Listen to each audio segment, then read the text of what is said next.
تو اپنی حاجت کو پوری کرانے کا طریقہ میں بتا رہا ہوں. 2 رکعت نفل پڑھیے, اس کے بعد اللہ سے مانگیے. مانگنے کے ادب بھی بتا دیتا ہوں, حالانکہ اس میں نہیں ہے, لیکن بتا دیتا ہوں ادب کیا ہے مانگنے کا, ورنہ یہ ادب بھی ہم بھول جاتے ہیں. آپ صلی اللہ علیہ وسلم نے ایک بار دیکھا, ایک شخص آیا, اس نے 2 رکعت نماز پڑھی, اس کے بعد اس نے دعا مانگی اور چلے گیا. آپ نے کہا اس کی قبول نہیں ہوئی. پھر ایک شخص آیا, 2 رکعت نماز پڑھی, اس کے بعد اللہ کی حمد و ثنا کی, اللہ کے رسول پر درود بھیجا اور پھر دعا کی. آپ نے کہا قبول ہو گئی. تو دعاؤں کے آداب کیا ہے؟ نماز پڑھا آپ نے 2 رکعت نفل, اس کے بعد سب سے پہلے اللہ کی حمد و ثنا کیجیے. اب اللہ کی حمد و ثنا کیا ہے؟ کوئی بھی سورہ فاتحہ پڑھی حمد و ثنا ہے, سورہ اخلاص پڑھی حمد و ثنا ہے, تعریف کیجیے اللہ کی, آیت الکرسی پڑھی حمد و ثنا ہے. خاص الفاظ کوئی ثابت نہیں, رسول اللہ جو پڑھنا چاہے پڑھی, ہوگی حمد و ثنا. رسول پر درود کیا ہے؟ اللہم صلی علی محمد, درود ابراہیم پڑھ لیجیے. پھر کہیے اپنی دعا, اے اللہ میرا فلاں مسئلہ فلاں مسئلہ فلاں مسئلہ فلاں مسئلہ فلاں مسئلہ فلاں مسئلہ, ایسی دعا کیجیے. اور اس میں بھی یہ دعا کیا کیجیے ہمیشہ, ورنہ ایسا نہ ہو کہ ہم اپنے بد دعائیں اپنے لیے مانگے دعا سمجھ کر.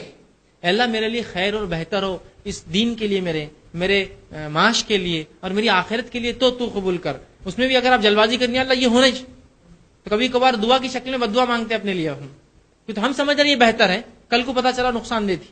ایسی دعا کیجیے, اللہ اگر میرے دین کے لیے, معاش کے لیے, آخرت کے لیے عافیت ہو, اچھا ہو تو نزدیک کر, مجھے اس سے نزدیک کر, یا اگر میرے دین اور معاش اور آخرت کے لیے برا ہو تو اس سے مجھے, ایسی دعا کیجیے.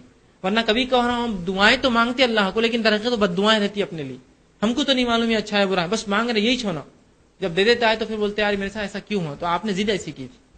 آپ بہتر انداز سے اللہ سے مانگتے, تو اس کے ادب کیا ہے؟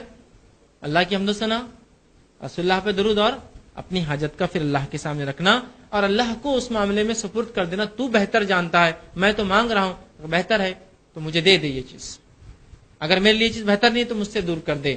ٹھیک. اور دعاؤں کو پکے الفاظ میں مانگنا چاہیے, یہ بھی ایک ہم سے غلطیاں ہوتی ہیں. رسول اللہ فرمایا دعاؤں کو پکے الفاظ میں مانگو. اے اللہ تو یہ چاہے تو ایسا کر دے, نہیں مانگنا. اللہ کو کون, اس کے اوپر کون ہے جو اس کو چاہیں گا؟ اللہ کے اوپر کوئی اتھارٹی جو تو چاہیں گا تو اس کی, اے اللہ اگر بہتر ہے تو یہ میرے لیے کر دے. پکے الفاظ, سمجھے؟ رسول اللہ فرمایا دعائیں پکے الفاظ میں کیا کرو, کچے الفاظ میں نہیں. اے اللہ اگر تو بہتر سمجھے تو کر دے. کیوں؟ اللہ کو معلوم ہے کیا بتا, اگر اللہ بہتر ہو تو کر دے, تو بہتر سمجھے تو کر دے. کیوں؟ بہتر ہو تو کر دے, بہتر نہیں ہے تو مت کر. پکا الفاظ, کچے الفاظ مت ادا کیجیے, ایسے الفاظ مت ادا کیجیے ڈاماڈول والے ہو, کہ تو اللہ کے اوپر رسول اللہ فرماتے کوئی حاکم تھوڑی ہے جو طے کرے گا. تو چاہے تو, چاہت کیا ہے؟ اللہ تو سمجھے بہتر تو کر دے, نہیں سمجھے بہتر تو میرے لیے برا ہے تو دور کر دے مجھ سے. رسول اللہ دعائیں پکے الفاظ میں مانگا کرو, یہ مت کہا کرو تو چاہے تو فلاں, تو چاہے تو, کہ تو اللہ کے اوپر کوئی تو اتھارٹی ہے جو اس کی چاہت اور نہیں چاہت. پکے الفاظ میں اللہ بہتر ہو تو کر دے, نہیں بہتر ہے تو دور کر دے, بس ختم. ایک دم بہترین الفاظ, پکے الفاظ, کچے الفاظ میں نہ کرے. ٹھیک ہے. تو یہ بھی دعاؤں کے بہرحال کئی موقع ملا